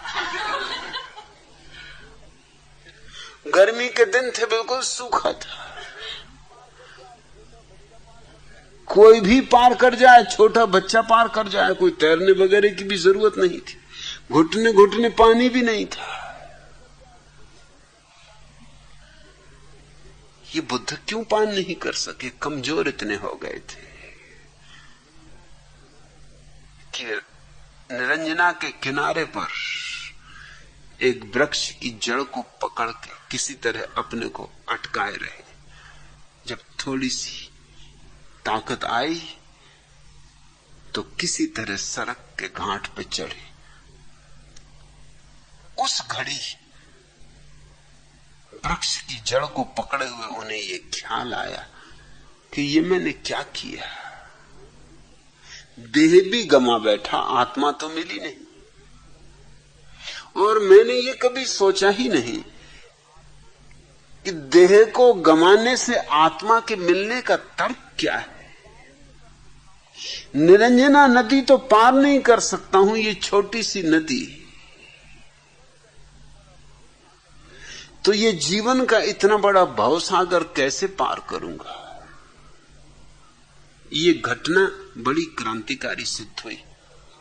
उन्होंने उसी क्षण वो जो 6 साल व्यर्थ की दौड़ धूप की थी छोड़ दी।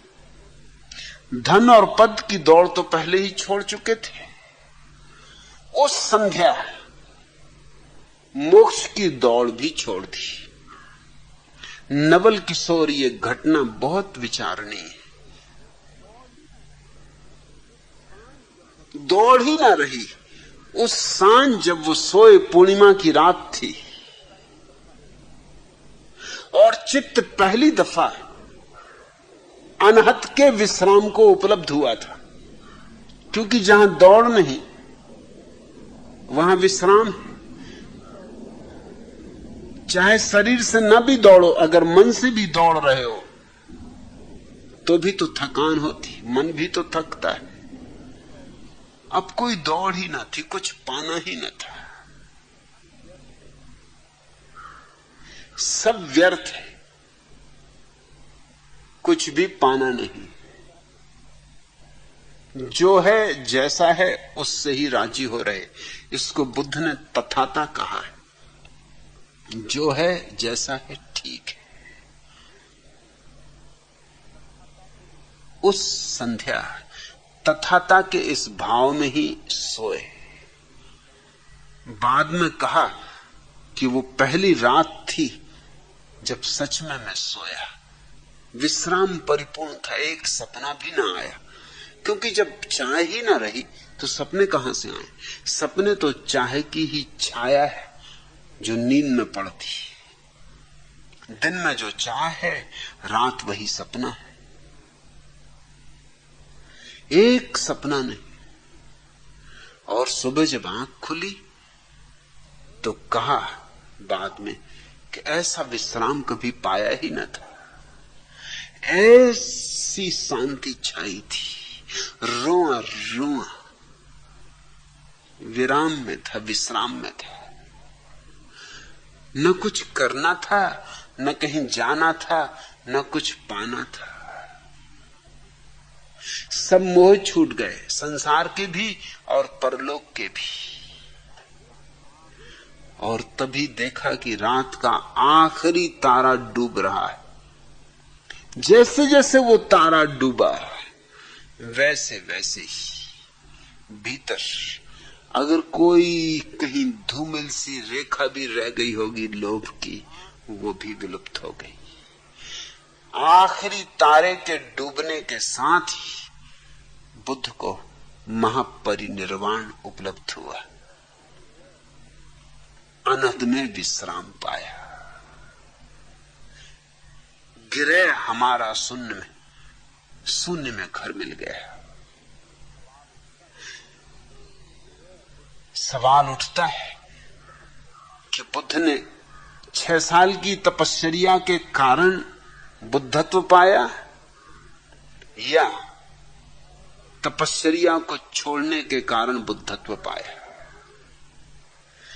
2500 वर्षों में बौद्ध विचारक इस पर मंत्रणा करते रहे, विचारना करते रहे, विवाद करते रहे।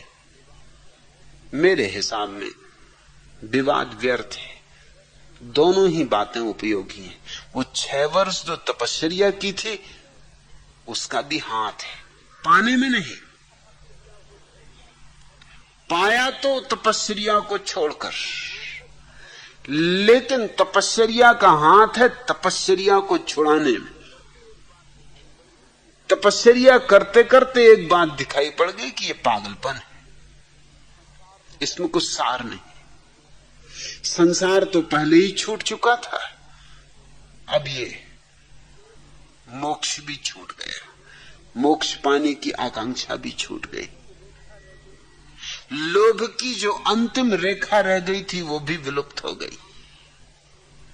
तो तपश्चर्या ने इतना काम किया, जैसे एक कांटा गड़ जाता है तो हम दूसरे कांटे से उसको निकाल लेते, फिर दोनों कांटों को फेंक देते। ऐसा नहीं है कि पहला कांटा फेंक दिया और दूसरे को संभाल के उसके घाव में रख लिया कि इसकी बड़ी कृपा है।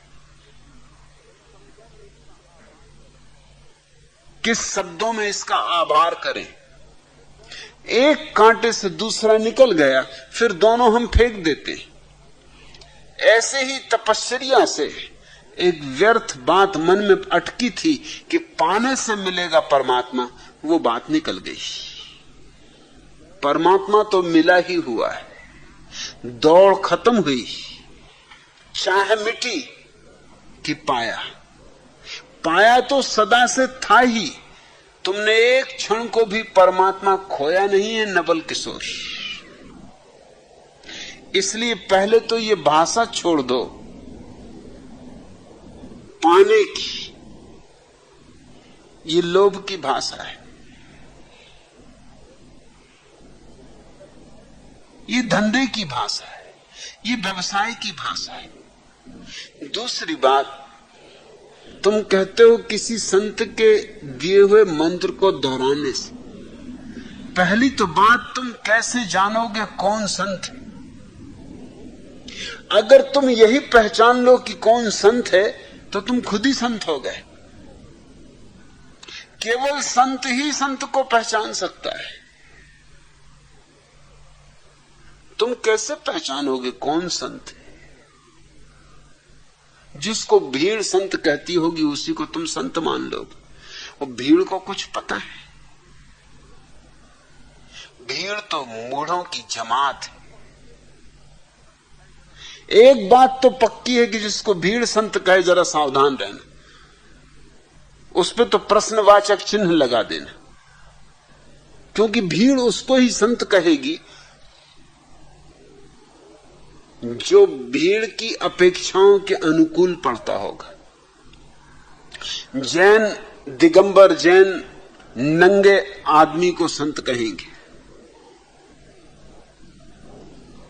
बौद्ध भिक्षु नहीं कहेंगे उसको संत। जैन तो अगर दिगंबर हैं तो नग्न को संत कहेंगे, और अगर श्वेतांबर हैं तो मुंह पट्टीधारी को संत कहेंगे। दिगंबर मुंह पट्टीधारी पे हंसेंगे क्योंकि ये तो परिग्रह ही है, मुंह पे पट्टी बांधना, ये तो आरोपण है।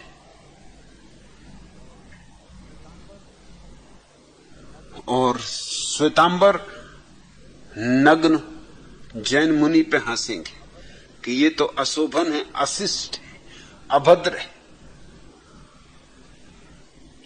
सूफी फकीर हिंदू फकीर पे हंसेंगे कि ये भी कोई संतत्व है, और हिंदू फकीर सूफी पर हंसेंगे कि ये भी कोई संतत्व है। ईसाई तो उसको संत कहेंगे जो दरिद्रों की सेवा कर रहा हो, और भारत में संतों ने कभी किसी की सेवा नहीं की, ख्याल रखना। यहां तो संतों की सेवा करनी पड़ती। यहां तो जैन अपने संत के जब दर्शन को जाते हो, उनसे पूछो कहां जाते हो, तो कहते हैं संत की सेवा करने जा रहे। संत और सेवा करे, कौन करवाएगा संत से सेवा? क्या पाप करवाना है अपने हाथ से? समझ लो कि महावीर स्वामी मिल जाए, तुम्हारे पांव दबाने लगे, तुम दबाओगे? तुम एकदम उछक के भाग खड़े होगे कि हे प्रभु बचाओ, ये क्या कर रहे? आप और पैर दबा रहे हो, क्या सदा के लिए नरक में गिरवा दोगे? कि बुद्ध मिल जाए और एकदम तुम्हारी चंपी करने लगे?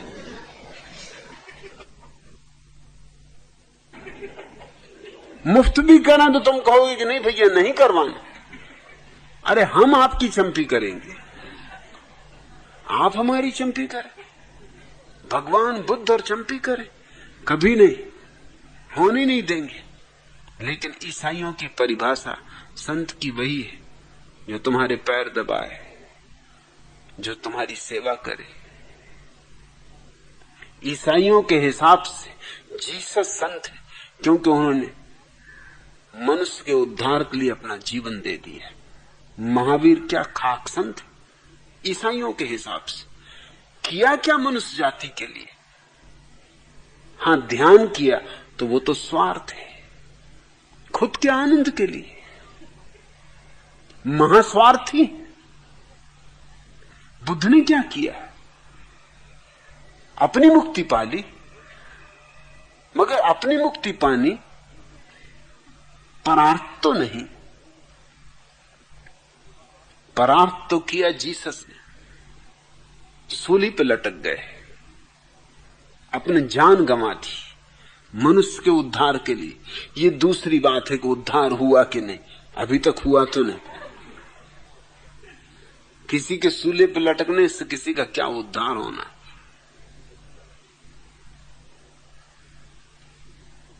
महावीर अपने बाल नोचते थे,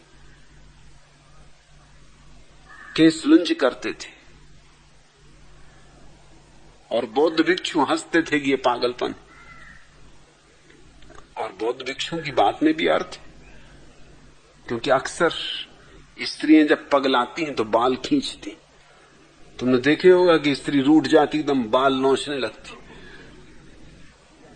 अगर पागल खाने में जाओ तो तुमको कई पागल मिलेंगे जो बाल नोचते।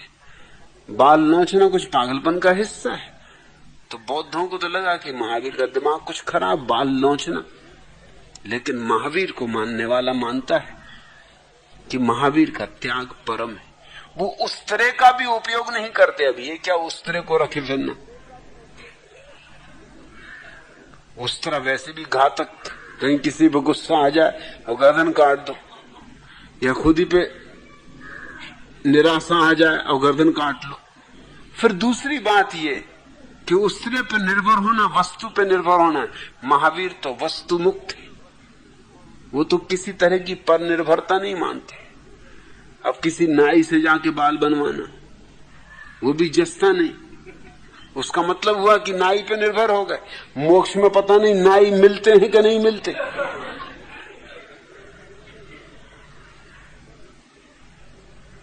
अपने बाल खुद ही लौंच ली, ये स्वावलंबन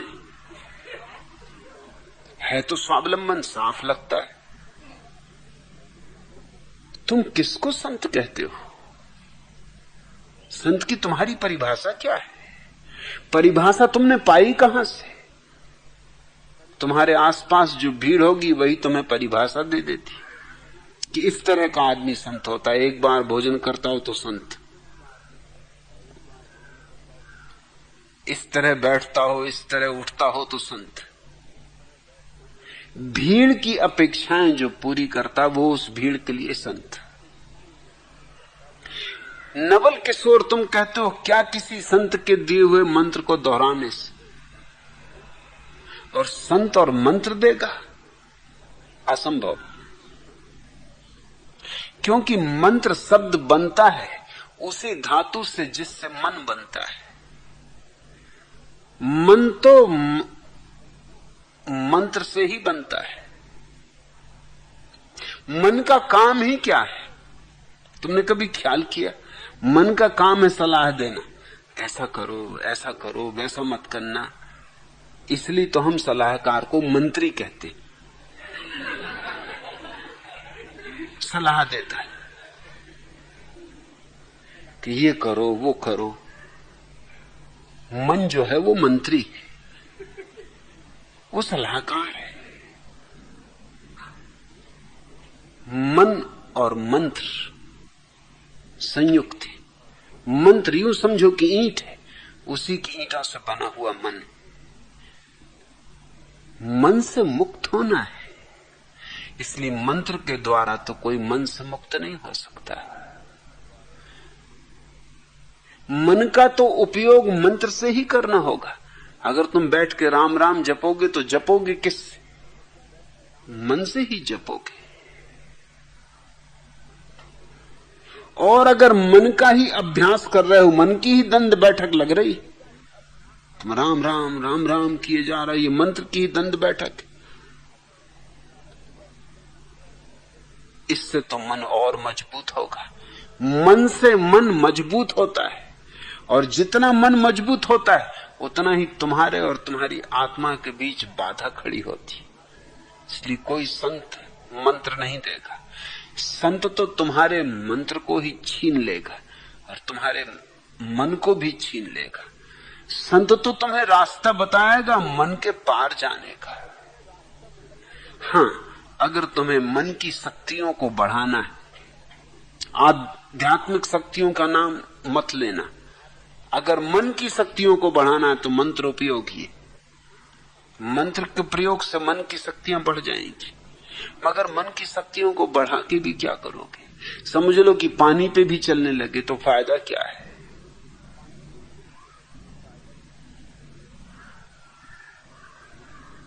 वर्षों की मेहनत के बाद अगर पानी पे भी चलने लगे और कांच भी चबाने लगे तो कोई कांच का नाश्ता करना है? और पानी पे चलने के लिए नावें हैं और सरलता से तैरना सीख सकते हो। लकड़ी की जरा सी डोंगी काम दे देती है। उसके लिए वर्षों की मेहनत करना है और पानी पे चलना सीखना है। और कांच चबाना किस लिए? क्या फालतू बोतलें वगैरह फेंकने में बहुत दिल दुखता है कि कैसी बहुमूल्य चीजें फेंकी जा रही?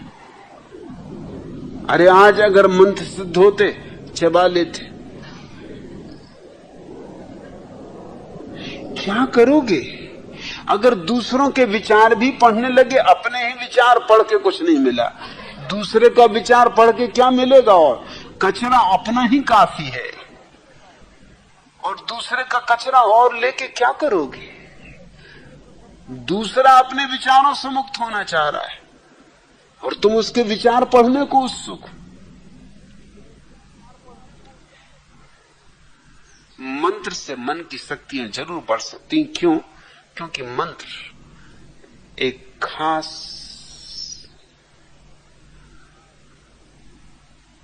लक्ष्य के लिए वैज्ञानिक प्रक्रिया है। वह लक्ष्य तंद्रा। अंग्रेजी में जिसको हिप्नोसिस कहते हैं, उसके लिए हमारा पुराना यौगिक शब्द है तंद्रा। एक तो जागृति है, वह तो मंत्र से आती नहीं। एक निद्रा है, वो बिना ही मंत्र के आ जाती। दोनों के मध्य की एक स्थिति है तंद्रा। वो मंत्र के द्वारा लाई गई निद्रा है। हिप्नोसिस का अर्थ तंद्रा होता है। अगर तुम एक ही शब्द को बहुत बार दोहराओगे तो उससे तंद्रा पैदा होती। तंद्रा पैदा होने की सीधी प्रक्रिया है। अब तुम बैठे हो, राम राम राम राम जपे जा रहे हो, इसके दो परिणाम होते। एक तो मन एक ही चीज से ऊब जाता है, ऊब नींद लाती, इसलिए धार्मिक सभाओं में लोग सोते। अब वही राम, वही सीता, वही रावण, वही कहानी कितनी बार तो देख चुके। फिर वही हनुमान जी, फिर वही लिए चले आ रहे हैं पहाड़, सब वही का वही। तो अब रामलीला देखोगे कि सोओगे? इससे बेहतर है सो ही जाओ। इस बकवास को देखने में सार क्या है? रामलीला में तो कभी कभी लोग जागते जब कुछ गड़बड़ हो जाती।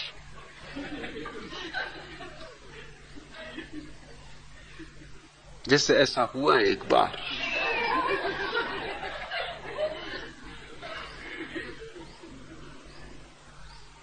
कि जब रामलीला शुरू हुई और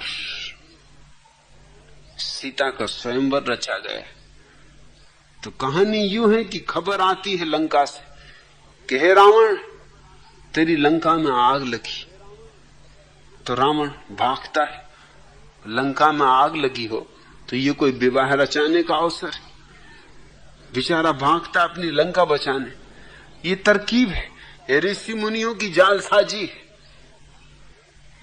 ये झूठ है। लंका वगैरह में कोई आग नहीं लगी थी, मगर जब तक वो बेचारा लौटे तब तक यहां मामला खत्म हो गया। उसको हटाना जरूरी था, क्योंकि वो शिव का भक्त था और वो शिव का धनुष था, और उसने प्रार्थना की थी शिव से, उसे वरदान था कि शिव उसकी साथ देंगे, सहायता करेंगे। अरे अपने चमचों की कौन सहायता नहीं करता? छोटे मोटे भी करते हैं, वो तो शिव जी बेचारे बड़े पहुंचे हुए पुरुष। और ये रावण कितनी सेवा किया, उनकी अपनी गर्दन काट काट के रख देता था। अब और क्या चाहिए चमचे से, और क्या चाहिए?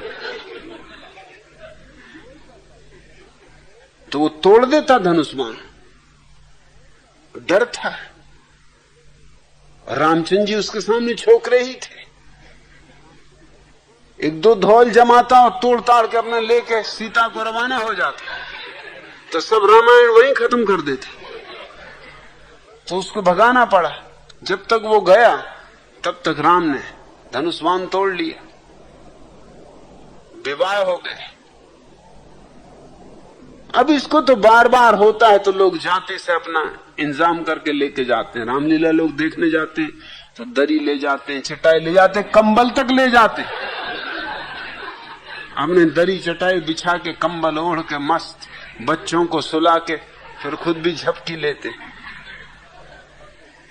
मगर उस दिन कुछ गड़बड़ हो गई, बच्चे तक जग गए। क्योंकि जब रावण को खबर आई कि तेरी लंका में आग लगी, उसने कहा कि लगी रहने दो।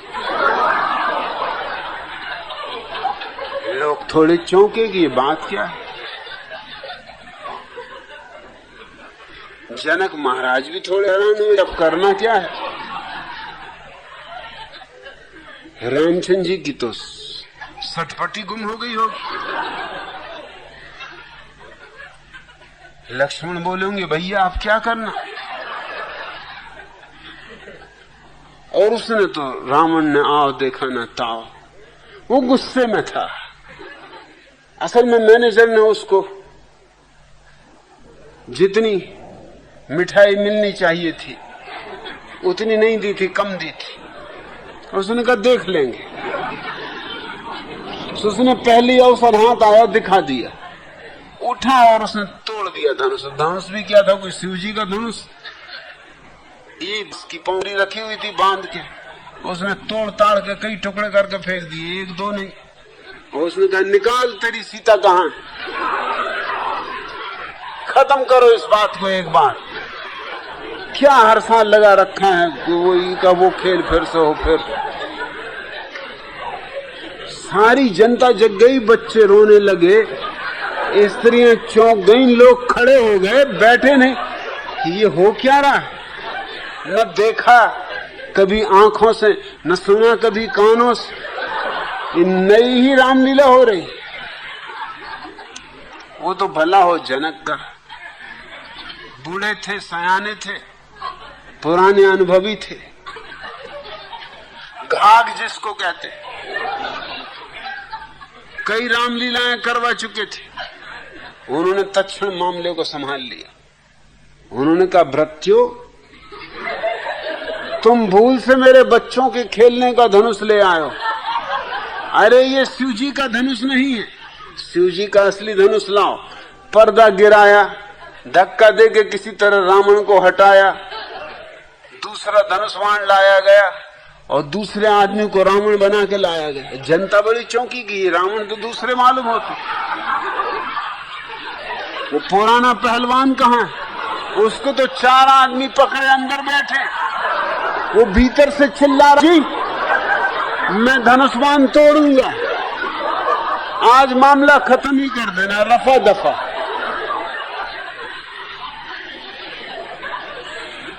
किसी तरह उसको मिठाई दी, समझाया बुझाया कि भैया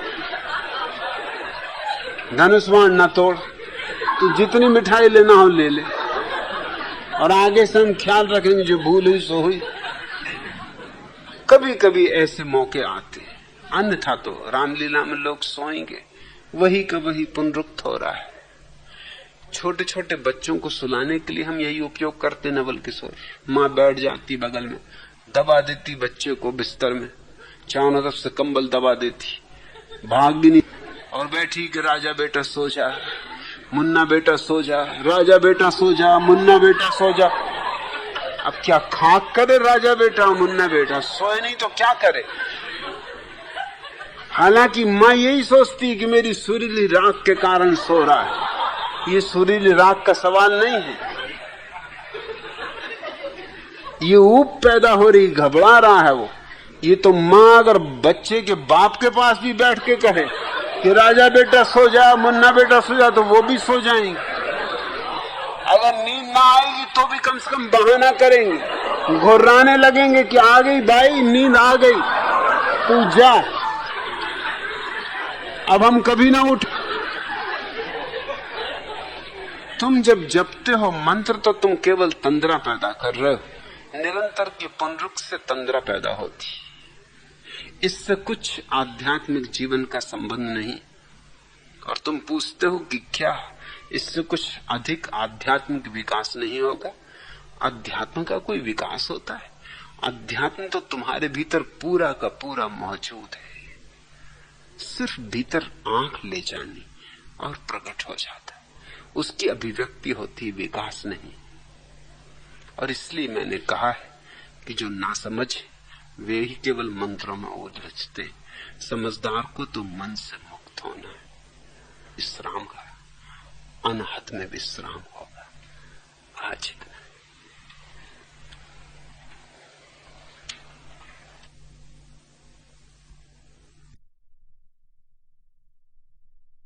अगर यह वीडियो आपको अच्छी लग रही हो तो वीडियो को लाइक और चैनल को सब्सक्राइब करें।